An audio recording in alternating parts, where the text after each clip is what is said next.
Welcome back, everybody. So today we're in the basement theater and we are doing upgrades, and I'm going to show you how to install this SlatSolution slat wall, right? So this is the wooden slats on the black felt that gives you both a really good look and some nice acoustic treatment properties. Now, it's not the same as having big diffusers or big absorbers, but it's better than a solid wall, and man, it looks really, really good. Now, this appears to be easy, but there are a lot of things, a lot of steps that go into installing this, and that's what I want to talk about, because I watched a lot of videos and they didn't give me the information that I really needed to get this stuff installed correctly. So in this video, I'm going to cover off on the important topics that you need to know to really have a good result when you install this yourself. Now, first off, we're going to talk about the tools, right? What you need to actually cut this stuff and get it on the wall. We're going to talk about the materials themselves a little bit and how to handle them and how to check them out when they ship. I'm going to show you how to do the cuts, and there are two major cuts. This is the cut across the bottom or the top for the height, and then how do you do those plunge cuts to cut out around outlets? That's the difficult stuff, but we're going to talk about that. We're going to talk about then mounting this to the wall. There are two different ways to do this. I took the easy way, but there's a easier way even, but it's more permanent, and we'll talk about both of those. How to deal with corners, right? So where the slat wall meets an adjoining corner, what do, right? And I've seen some videos that make this super duper hard to deal with. Well, for us, it's going to be easy. I'm going to show you how to do it the easy way as well. And finally, we're going to talk about how to finish this to look nicely, right? So this is really how to deal with the cuts around outlets, because if you're like me, your cuts will be okay, but man, they're not going to be perfect and it's not going to look super good. And when you install this stuff, you want it to look super good. I talked to my son, Drake, the producer, and he came up with an outstanding way to make those cuts look really, really good. It's all about the finish carpentry on this wall, and you do need a little bit of that to make this wall look its absolute best. So go ahead and hit that subscribe button, ring the bell, because there's going to be a lot more content featuring this wall and then the replacement of this TV with the 97-inch TCL, and then just the general refurbishment of this theater. It's really cool, so stick around for that. But first, we're going to go ahead and jump into the tools, what you need to get this thing going. Before we get started, if you're into tech, hi-fi, or movies, be sure to push the subscribe button for new weekly videos. One thing that you're going to have to bring to the table is a set of tools to get this job done. So we're out in my workshop, which is really just the two-car garage on the front of the house, right? I wish I had an external attached or detached workshop. That'd be cool. But even in a space like this, you'll have all the room that you need to do this project, right? You don't need a lot of space for it. But the tools that you need, there are a number of them if you want to do this easily. First off, you're going to need some type of table or sawhorses, and this is going to help you as you're doing the cuts on these big long pieces. You'll need them supported somehow so that you're going to cut.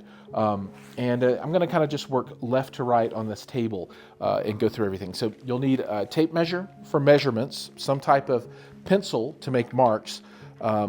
You'll need a utility razor knife so that you can cut the felt from time to time. That becomes very important. You'll need a large level, at least a 2-foot level, to do the job. And I used a number of different squares and straight edges to help make cut marks, right? So I have a, what is this, a 48-inch, 4-foot straight edge. I have a rather large square, and then I think this is what's called a speed square, a little one with the edge on the bottom. So those were the devices that I used to keep all my cuts at the correct angle.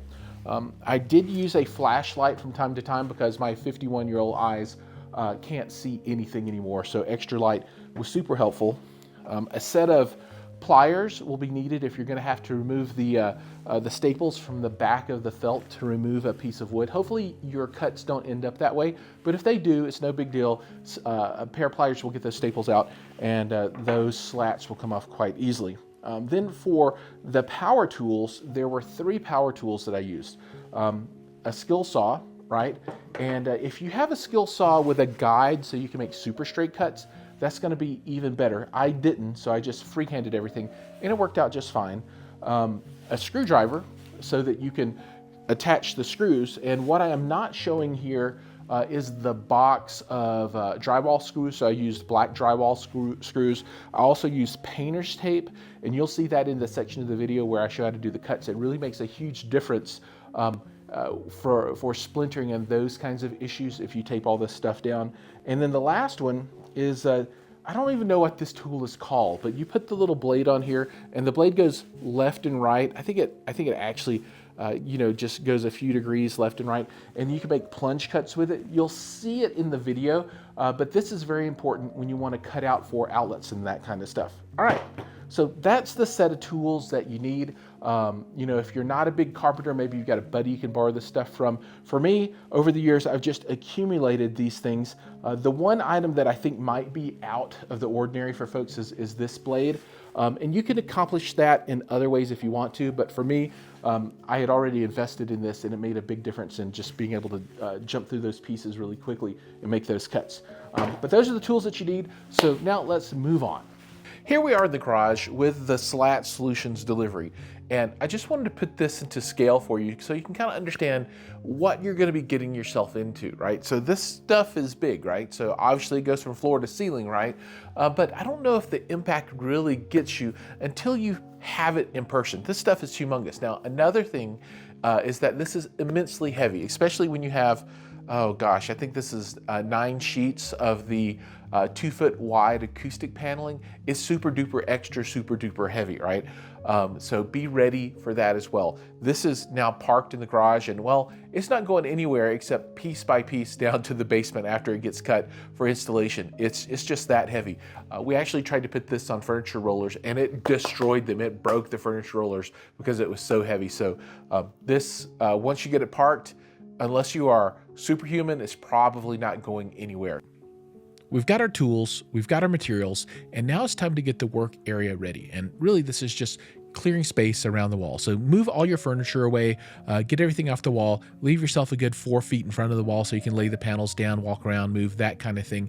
And then there's one thing that you might want to do, right? So if you're going to have a lot of outlets and you're going to be making a lot of cuts to expose those, and we had a lot, 5, 6, 7 of those that we had to deal with, we decided to go ahead and pull the plates off and then paint around them with the blackest paint we could get our hands on.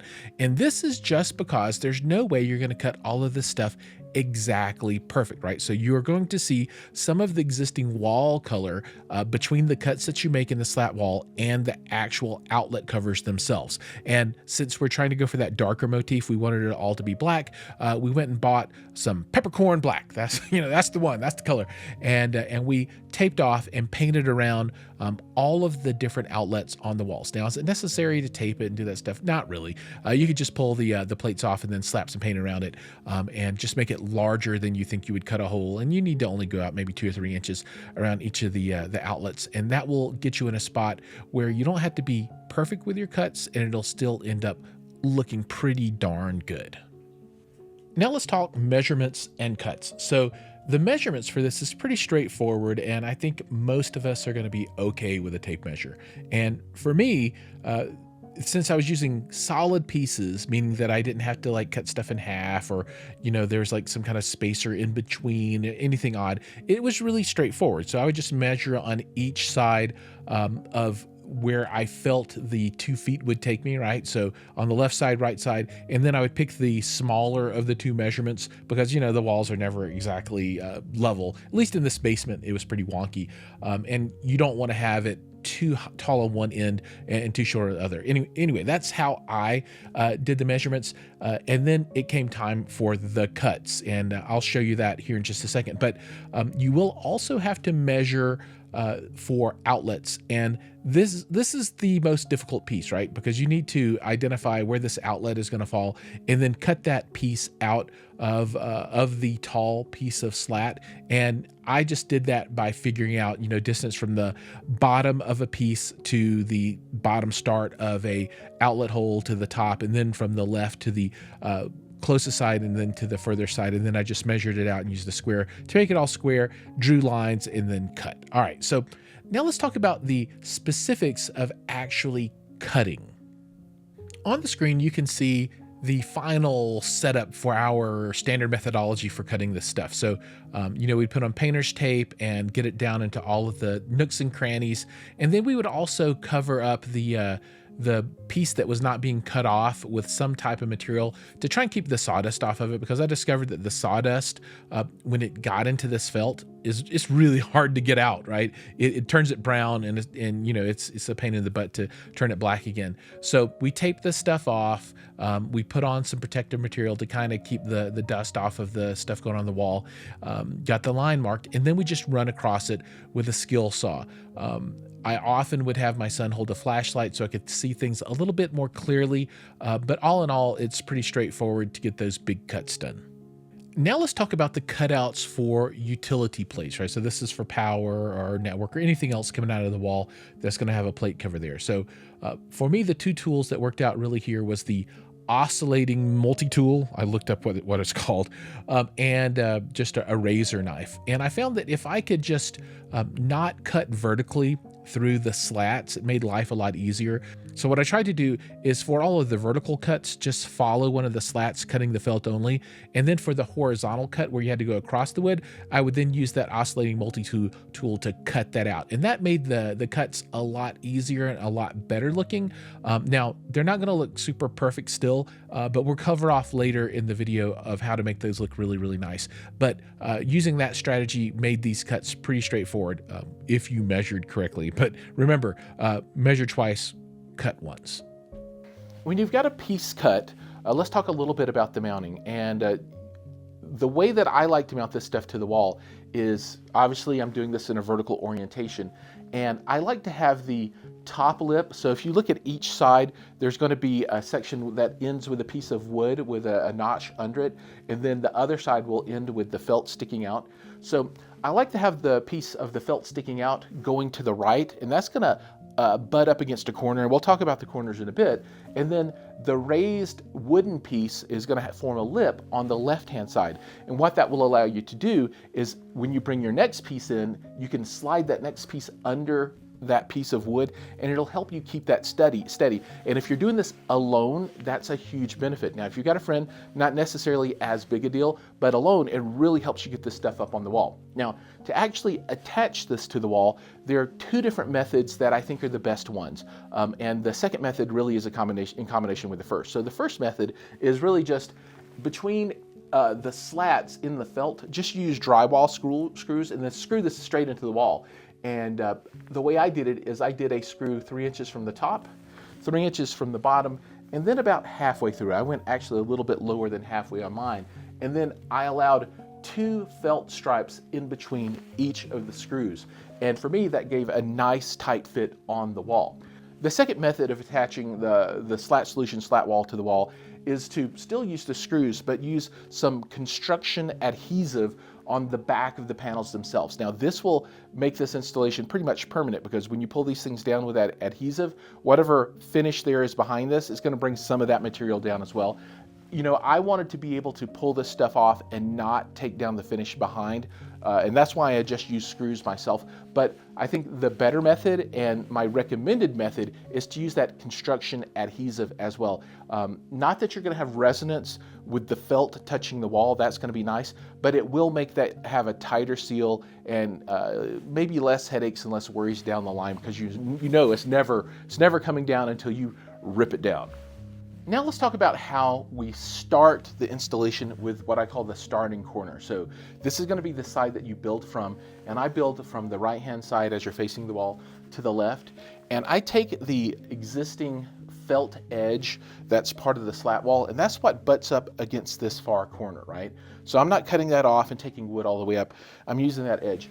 And the thing that you want to do here is like I said, best with 2 people for this piece and for all the pieces of this installation.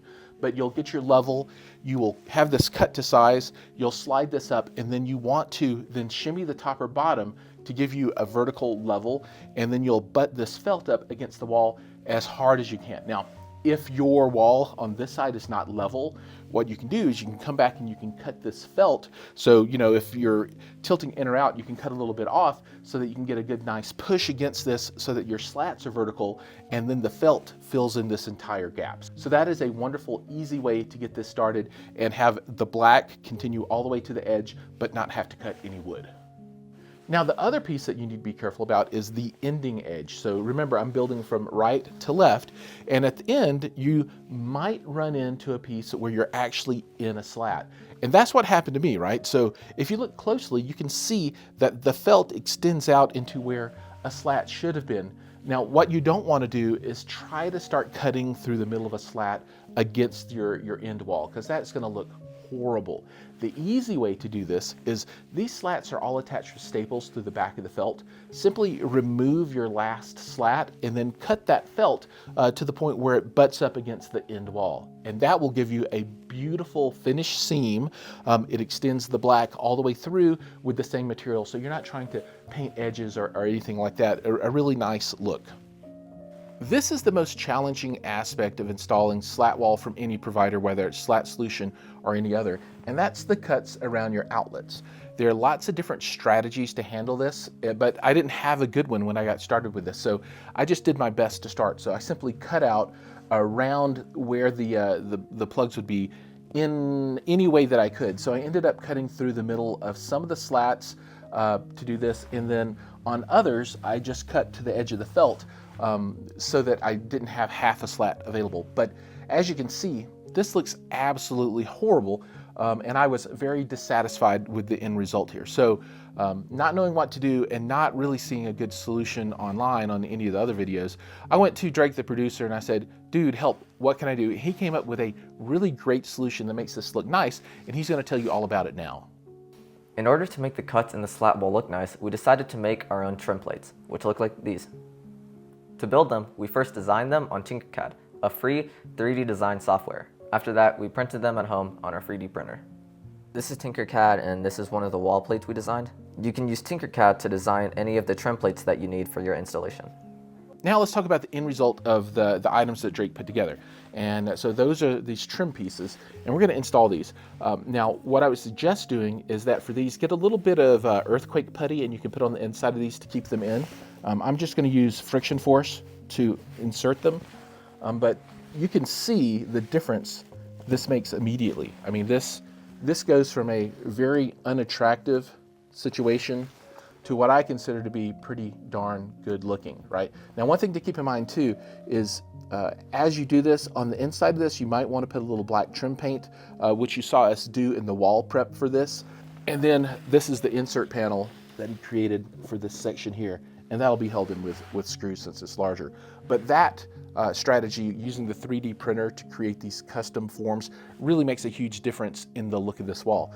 Now, if you need some of these for your own project, you can do these in Tinkercad like Drake showed you. Now, if you want some of these pre-made, drop me a note and we can figure that out. We'd be happy to whip some of these up for you, print them, and send them your way for a nominal cost. But this is really a really good strategy for this slat wall and any slat wall to really make these cuts look good when you don't necessarily have the most perfect of cuts. All right, folks, that brings us to the end of the SlatSolution install tutorial. I want to, again, thank SlatSolution for helping out with that materials for this project. And I want to encourage all of you to hit that subscribe button, because this is just one step in this larger room renovation. And I really can't wait till I get the TCL 97-inch, the mount and all that stuff going, and then integration of that with the Trinov and all of the other outstanding home theater pieces we have in this room. And I think this is doubly important because this is an example of how most any homeowner can retrofit an existing room to be a very functional and immersive theater that looks great using items such as this SlatSolution slat wall. All right, again, down below there's going to be another video. Give that one a shot. I think you'll like it. Like, subscribe, ring the bell, and I'll see you all in the next video.